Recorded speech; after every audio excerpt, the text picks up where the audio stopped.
血の巡りを良くしないといけないんですけど、一応ビタミン B とビタミン E で、実は言うとね、テントを張って、またバカなことしてしまったのが、テントを張って、もう結構足の指きとったんですけど、テント張って、中でちょっと、ちょっとの間、温めようと思って、ガスバーナーで火を入れたんですね。通気もちゃんと、換気も一応してね。いつの間にか寝てたんですよ。それもちょっと、もう、疲れてしまって。で、やっちまったんですわ。それ、ガスバーナーなくなっとって、まあ、それはいいんですけど、まあ、それもあかんのやけど、まずガスバーナーがなくなったっていうことと、もう一つが、やってしまってたんですよ。登山靴を、後で中に入れようと思っとって、で、寒いから、外出たくないなって思って、ちょっと温まってから、登山靴を中に入れようとしてたんです。寝てしまったから、登山靴カチコチになって思って。で、まずそれが凍傷の、あれですね、どう言ったらいい凍傷の原因ですね。それだけじゃないんですけどね。もうその時点でちょっと寒くなったっていうこともあったけどね、まあしゃあなしにそのままもう、結局夜またね、夜寒いんで、もう動いとかなあかんと思って、夜動いとったんですよ。ただね、あれを持ってきとったんですよ。靴下用の、あれ、カイロを持ってきたんです。で、それを靴下用のカイロを、あれね、温めてから入れた方がいいんですけど、それも間違えてる可能性もあるんですよ。こう、とりあえず、カイロを入れたんですね。そのままもうバーッと寒いから、バーって入れて、ほんなら、もしかしたらそれが大原因かもわかんないです。凍傷になった。逆に、カイロを入れて。温めやんとそのまま水浸しのところに入れると、多分温まらないんですよ。で、温まらなくて、ちょっとしてから、パッてでもね、一応ね、足の指は動くんですよ。だから動くから大丈夫大丈夫や思っとったんですよ、ずっと。で、結局、途中で回路をパッて見たら、なんやこれ、冷えたままやんけってなって、で、まあ結局取ってやったんですけど、多分それも原因と思いますわ、凍傷の。なんでか言うたら、まんま回路太いんですよ。で、太くて入れてると、やっぱし要するに、登山靴が小さくなるようなもんじゃないですか。詰め詰めになるから。ほんなら、多分、登山靴で冷気が当たってるから、それが伝わるんですよ、逆に。足の指に。で、濡れてるし、で、それで、多分、凍傷になってしまったんかなとは思います。で、気温はだいたいマイナス2度前後になる。夜はもっと寒かったと思います。マイナス4度とかそんななってたと思います。で、そんな感じですね。で、やっちまったんですね。それが凍傷になった原因がそれですわ。まあ、健康が悪くて、で、やっぱし寒暖差アレルギー後で調べたら、やっぱり足の先とか弱いんですって。だから寒暖差アレルギーの人は気ぃつけないといけないですよ。で、健康管理と、で、だから、とりあえず登山の前にちゃんと、もう健康管理、体力はもうしゃあないじゃないですか。まあ、ある程度、まあ、つけたらいいとは思うんですけど、その前にまず健康管理ですね。体力じゃない健康管理をしなければならなかった。で、予備の靴下を持っていかなかった。ゲーターを忘れた。で、登山靴をミスって、凍らしてしまった。で、回路を温めずに入れて、かつ、ぎゅうぎゅうにやってしまって、凍傷になったと。そんな感じですわ。もうミスりまくり。だからもう、一番の原因はやっぱり健康管理でしょうね。だから体調が悪かったんで、だから判断力がもう全然ダメで、ほんまに、今考えてもほんまアホですもん。で、なんでこんなとこで相談すんねやって、多分僕が死んだら言われとったんでしょうね。アホやな、みたいな感じ。でも多分ね、皆さんそんな感じちゃいますかね、遭難するときって。多分判断能力がだいぶ低下してると思いますわ。だからこれだけはほんまに気をつけた方がいいと思いますね。で、体調崩してても、行かなあかんっていうのが、保険をね、僕1日、まあ2日間ですけど、今回は。1日保険でかけてたんですよ、2日間、1泊2日のやつ。で、ちょっとね、体調悪いなとは思ってたんですよ。でもまあまあ、保険もかけてるし、いいかな思って。で、それで行ったんですわ。だからそこもね、なかなか、あれですよね、もうその日はキャンセルできへんから、難しいとこですね。そんな感じですわ、凍傷になって遭難した原因。だからそこら辺気をつけてもらって、ほんまにアホなんですよ。ほんで、アホになるんですね。もう、いろんなことが混じってくると。そんな感じです。私、凍傷になったんですけど、足の指が、まあ、親指と、で、親指の横の指、これ何指っていうのかわからんけど、が、基本的には、ちょっと、感覚がおかしくなって、で、初めの方は全く気づかなかったです。多分凍傷にはなってたと思いますわ。で、結構雪がズボズボで、舐めてたんで、ゲーターとかもやってなくて、で、水が結構入ってたんですよ。もうびしょびしょになってて。で、一応ね、こう、確かめながら行ってたんですよ。足の指を動かしながら。で、動くんですよ、普通に。で、大丈夫や、思ってて、で、2泊目ぐらいかな。これちょっとやばいな。一応、大体の感覚ですけど、一応ね、表面上は、その時の温度がマイナス2度になってたんですけど、体感的にはね、昼はね、多分ね、マイナス2度って書いてあったんですけど、もうちょっと高かったような、氷点下まで行ってなかったんちゃうかなとは思うんですよ。まあ、動いてたからちょっとわかんないんですけど、で、あとごめんなさい、一応ね、必死だったんで、もう何もかも、なんやろ、もう必死だったんで、そんな余裕なかったんですよ。温度計持ってるんですけど、モンベルの温度計もちょっと怪しいんですけどね。で、とりあえず、だいたいまあ、マイナス2度前後って思っていただいて、で、一番の原因は、多分おそらく、回路、靴の中に入れる回路ですね。ちっちゃいやつ売ってるんですよ。で、いろいろ調べていくと、やっぱりそれが原因かなっていうのが、一番のね、とりあえず、体調が悪いっていうのも、まあまあ、後で言いますけど、第一の、原因としては、回路ですね。回路で、しかもびちょびちょのまま入れたんですよ、パって。後で温まるやろ思ったら、結局温まらんくて、しかも、回路を入れると、要するに、靴の中がぎゅうぎゅうになるんですね。ほんだら、要は、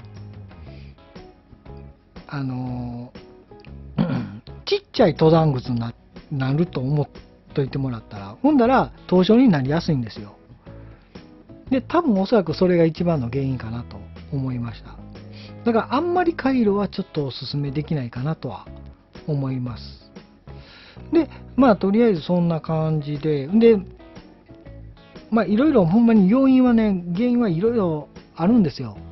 正直若い時とか、スノーボードとか、スキーとかもやってましたんで、行っててもそんな全くなったことなかったんですけど、やっぱしこれもね、都市ですよ。原因その2は都市。40代後半47なんですけど、やっぱしね、まあ寒暖差アレルギー25歳ぐらいの時かな、に診断されたんですけど、そんな全然なんもな、まあ鼻はちょっとひどかったんですけど、あれ、先っぽ、なんかね、寒暖差アレルギーの、あれ、まあこれが原因の一つですね。で、寒暖差アレルギーで、なんか先っぽも寒くなる、弱くなるらしいんですよ。でも若い時ってそんな何も感じませんでしたけどね。でもやっぱり年いくにつれてちょっと、寒がりやなって思って、そんな感じですね。で、あとソフトシェル、ズボンがソフトシェルだったんで、それも要因の一つです。だからもうほんまに申し訳ない。僕が、悪いです、そこら辺は。いや、でもね、ちょっと言い訳を聞いてほしいんですけど、今までそんなことほんまになかったんですよ。そのスキーとかボードとか行っても別に濡れててもね、全然ガンガンに行ってたし、やっぱし、あれですね、年ですね、多分、3段階あるんですよ、凍傷って。で、僕は、そのうちの1度、一番軽いやつです。一番軽いやつで、お前そんな論じるなって思いますけど、まあまあ聞いてください、これ、ほんまに。まあとりあえず言いますね。これはもう経路で、まあ大体表皮、まあ表面だけみたいな。表面だけなのかな、中も結構いってると思うんだけどね。要は神経もやられてるんですよ。凍傷って基本的に神経やから、表皮って基本的にあれですよね、霜焼けとかそんなんとか思うんですよ。まあまあ、基本的には、表皮レベルらしいですよ。で、僕は1度って診断されたんで、で、次が2度で、一番きついのが3度になります。で、2度は、なんか水ぶくれか、とかができて、んで、3度が一番最悪で、まあもう脂肪筋肉、骨までいっちゃってるっていう感じですね。すごいな、骨まで。で、もう黒ずんでっていう形で、あれですね、もう壊死やな、壊死した感じ。すごいですよね。でも僕ほんまに尊敬しますよ、壊死して亡くなっても登山行ってはる方ってすごい尊敬しますよ。もうなってわかりますよ。で、それをまあ今から説明しますわ。要はね、3月の8、9、10で行って、今ね、4月の29日なんですよ。で、だいたい1ヶ月と20日なんですけど、まだ痺れてるんですよ。これ言うときますけど、軽度ですよ。軽度。びっくりしますよ。要はね、まあ、凍傷イコール神経やられると思ってもらったらいいと思います。まあ、その3度は置いて。で、まさか僕自身もそんなんなってなんならね、初め行かなかったんですよ、病院。で、1週間して、まあ、多少、親指の爪がちょっと変色してたんですけど、まあ、軽かったんで、だから1週間になってめちゃくちゃ変色してきて、で、かつ、大体ですよ、3日か4日あれば、もう、この年でも一応、ある程度マシになりませんか。でも全然マシになれへんかって、なんやこれとか思って、やっぱし凍傷なってんねや。まあ、気づいてることは気づいとったんですけど、まあ軽いやろな思っとったから。んで、結局は心配になって、まあ、1週間で行ったんですけど、んで、結局、まあ、診断は1っていうことで、まあ、軽症は軽症なんですけど、で、このしびれいつ治るんですか？いやー、まあ、断定はできへんけど、2、3ヶ月はかかる。とか思って。軽症ですよ、軽症。軽症で2、3ヶ月かかるってどないやねんとか思いながら。だから、これを言いたいんですよ。どう言ったらいいんですか。軽症と思っても困難なんですよ。要は。2、3ヶ月かかるんですよ。だから、ほんまに入念に、低山でも寒い時ってあるじゃないですか。だからそういう時も気をつけて行ってもらった方がいいと思います。ちゃんと下の、そういう、僕は多分、回路でなってしまったと思うんですけど、手袋、なんか、多分ね、手の方がなりやすいっぽいですね。ずっと調べていくと。まあ、その人によって変わってくるとは思うんですけど、その状況とかね、その靴とかの問題もあるんで、なんかでも見てたら大体手が結構、まあ耳とかも鼻とかもなるんですけど、なんかなるんで、まあとりあえず替えとかですね、対応をしっかりしておいた方がよろしいかと思います。もう1回なんでね、あと1回になると再発しやすいんですって。もう最悪でしょ。だから負のループが、待ち構えてるんで、ほんまに皆さんには、その手前で、どう言ったらいいんですかね。耐えてほしいんですよ。凍傷になる前で。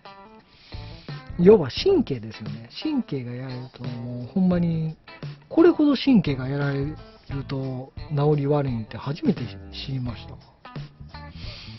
まあ、骨はね、結構ね、10回ぐらい折ってるんで、まあ、2、3ヶ月で治りますやんか。まあ、年いったらもっとかかるかもわかんないですけど、まあ、びっくりしましたわ、ほんまに。舐めてました。もうこれね、最悪ですよ。まあ、だから、再発しやすい。まあ、多分ね、年月ですよ。2、3年経ったらもしかしたら普通に戻るかもわかんないですけど、まあまあ再発するということで、ほんまに、その手前で皆さんは、こう、ちゃんとケアしてもらって、やってもらえるといいと思います。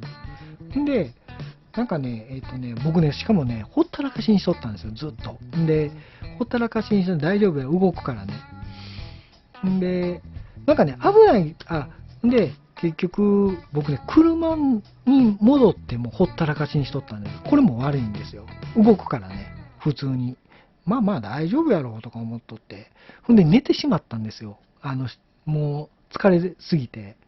車運転してて、もうこれね、もうあかんわ思って、で、もう脇に寄って、多分何時間かな、ちょっと覚えてないんですけど、多分3時間ぐらい寝とったんちゃうかな。そのまま、その間もほったらかしにしとったから。まあ、一応車の中は暖かかったから、まだマシやったとは思うんですけど、でももうびしょ濡れやったから。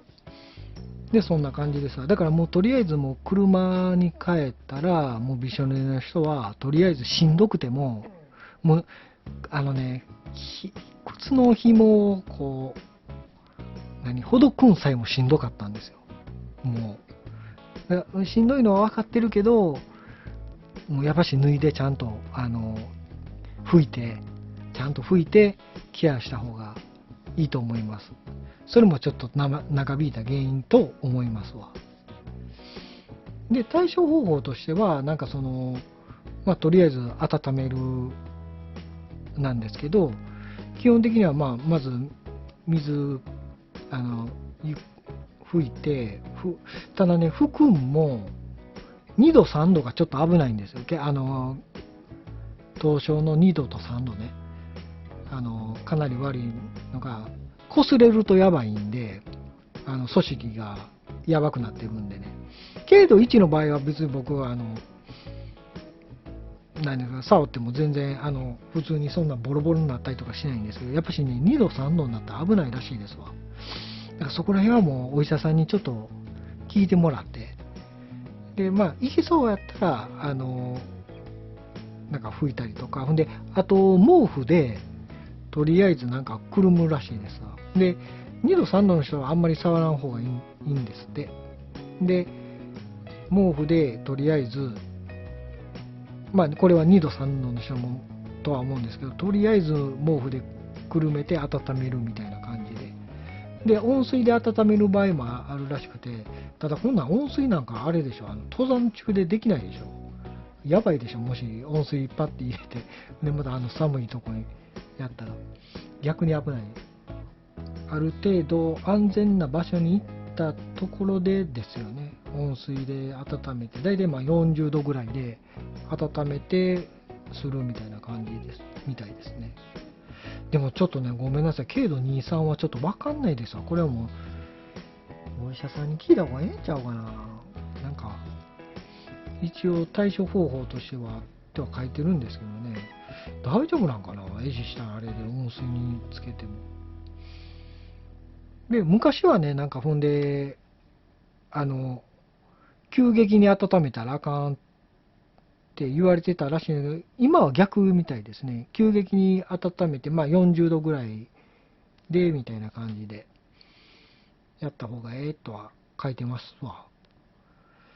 まあまあそんな感じで、ただちょっと、これはもうごめんなさい。僕は、その2度3度になったことないんで、なんとも言えないんで、一応参考程度で自己責任でお願いします。で、軽度1の場合は、僕は別に血流を促してくださいみたいな感じで触っても大丈夫やったんですけど、ただ2度3度はこすったりとか、あと触ったりとかしたら、その細胞が死ぬ可能性があるので、もうそこら辺もその病院で聞いてもらった方がいいと思います。僕はもう全然どう言ったらいいんですかね。ちょっと怪しかったですけどね。ちょっと怪しかったけど、まあまあ、うん、そんなボロボロになれへんやろうなとか思って。でもなんかすごい妙に硬かったですけどね。そんな感じですわ。んでね、それ治れへんかったのはね、ずっとね、親指にずっと輪っかかけられたみたいな感じで、で、下からおっさんにね、指でグーって押さえられてるような感じ、下からグーって内にグーってやられてて、なんか痛いみたいな。めちゃくちゃ痛くはないんですけど、痛いがずっとずっとなってるんで、それがもう地味に嫌なんですよね。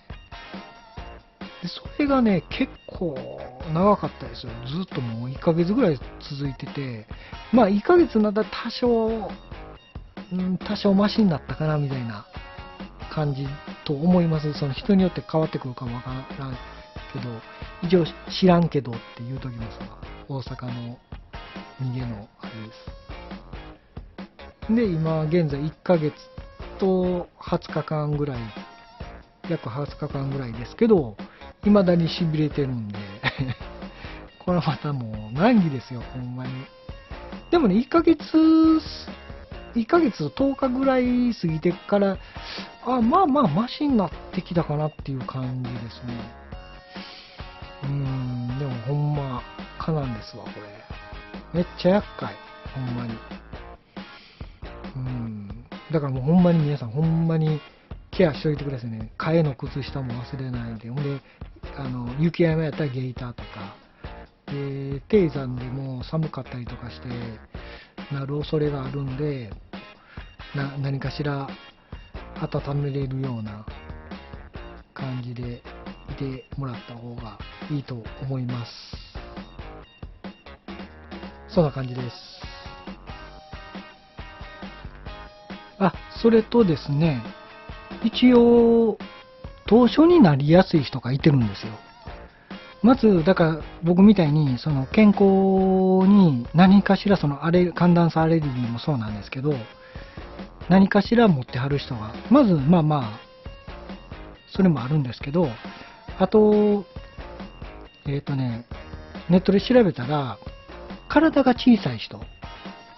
なので、ちょっとね、女性の方は気をつけてもらって、僕もあれなんですよ、身長低いんで、160ちょいぐらいしかないんで、そこら辺が、あれですわ、結構、凍傷になりやすいんで、気をつけてで、もう一つが、たまにね、登山でお酒飲みはる人いてはるじゃないですか。なんかお酒もあかんらしくて、多分ですよ。これちょっとわかんないんですけど、知らんけどって言うときますわ。大阪のあれで。一応で、お酒飲んで、まあ、温まるやんって思うけど、その後ちゃうかな思うんですよ。冷めた時ですね。に結構体冷えてる時あるんで、そこちゃうかなと思うんですよ。なんか書いてました。お酒飲む人とかはもう凍傷になりやすい言うて。血の巡りの悪い人ですわ。まあほんで、タバコもあかんみたいなんで、タバコずっと吸ってるはる人とか、そんな感じですね。処方してくれたんが、メチコバチコン錠、間違えた。メチコバチール錠っていうやつなんですけど、まあ、それが、いいみたいで、処方してくれたんですけど、それがビタミン B1、2らしいんですよ。凍傷になりにくくするんは、もちろんその血の巡りを良くしないといけないんですけど、一応、ビタミン B とビタミン E ですね。SNS で教えていただいた、ありがとうございます。ものがあって、それがなんかビタミン E の補助、まあサプリですね。補助食品、サプリと、あとヒルドイドクリームっていうのを教えていただいて、多少塗っときました。ただね、これね、あくまで、ほぼ死んでない軽度なんで、もうとりあえず、ひどい場合は、触ったりとか、危ないんで、一応そこら辺はもうお医者さんに聞いてもらった方がいいと思います。僕はもう軽度で、そんな皮膚とかも、死んでなかったんで、黒ずんだりとかしてなかったんで、触っても、全然どう言ったらいいんですかね、壊死しないというか、もうほんまに軽度の軽度みたいな感じだったんで、まあ大丈夫なんですけど、そこら辺はもう、どう対処するかは、一応、お医者さんに聞いてください。僕はほんまにもう全然、患部に関しては、触っても全然大丈夫だったんで、ただ、神経が結構、ほぼほぼ感覚なかったんで一応多少は感覚あったんですよ。で、そんな感じだったんで、大丈夫だったです。ヒルドイドクリーム塗ってみたいな感じで。で、普段は、さっきも言ったんですけど、まあ、とりあえず血の巡りを良くして、やっていけばええということで、これは正解かどうかわかんないんですけど、調べたら一応、玄米とか黒豆とかひじき、くるみ、黒ごまが、まあまあ、冷えを改善するんちゃうかなって、まあ多少とは思うんですけどね。で、あと、サバ、イワシ、ラッキョウ、玉ねぎ、ニラ、シナモンらしいです。これをだから継続してやっていかない。僕ね、これサバ、イワシ、ラッキョウ、玉ねぎ、ニラ、シナモンって全部嫌いなんですけどね。だから悪いんかもわからないですけど。ああ、魚系か。魚あんまり食わないんでね、サバ、イワシ。サバは一応食えることは食えるんで、玉ねぎめっちゃ嫌いなんですよ。猫と同じで嫌いなんですよ。猫はまあ玉ねぎ食べれることは食べれるけど、体にも悪いんでね、猫は。食べさせたら死んだりとかするんで、ダメなんですけど。うん。ニラはたまに入ってますよね。そんな感じですね。結構でもこれ、全部サバイワシ、ラッキョウ、玉ねぎ、ニラシナモン、全然食えへんっていうのは、やっぱし、ダメなんでしょうね。やっぱし、そら、寒暖差アレルギーになるわ、みたいな感じなんでしょう。だから、大体食えるっちゅうのは黒ごま、僕の場合ね、黒豆、玄米もね、なんか知らないですけど、僕体調悪くなるんですよ。なんかよくわかんないですけど、なんでやろう。あと黒ごまですね。黒ごまが結構食べれるまあ、黒豆も多分食べれると思います。ひじくは食べへんな。くるみも食べないでしょ、あんまり日本人的に。そんな感じかな。で、まあビタミン B もしくはビタミン E ですね。ビタミン B が一番いいんでしょうね、多分先生が処方されたメチコバチール錠がバチコーンと効くんで。でもなんか言うてましたけどね、ほんまにもう気休め程度やれて。で、僕それビタミン B も調べたんですよ。ほんだら、なんかね、やっぱし人間のこう、ぶわっと多くビタミン B を多く摂取したとしても、やっぱし胃腸かな、胃腸あたりでなんかその制限かかって、あんまり摂取できないらしいんですよ。いっぱいいっても。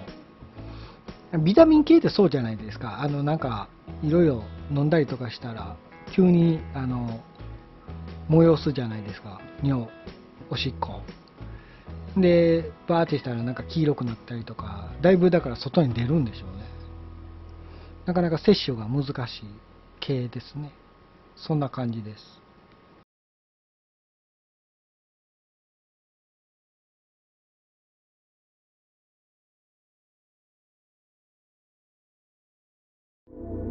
ドローン空撮旅人は、観光旅行の絶景のドローン空撮、キャンプや登山の癒しの風景やギア、道具などの動画を上げていきますので、よければグッドおよびチャンネル登録、呼び鈴登録よろしくお願いいたします。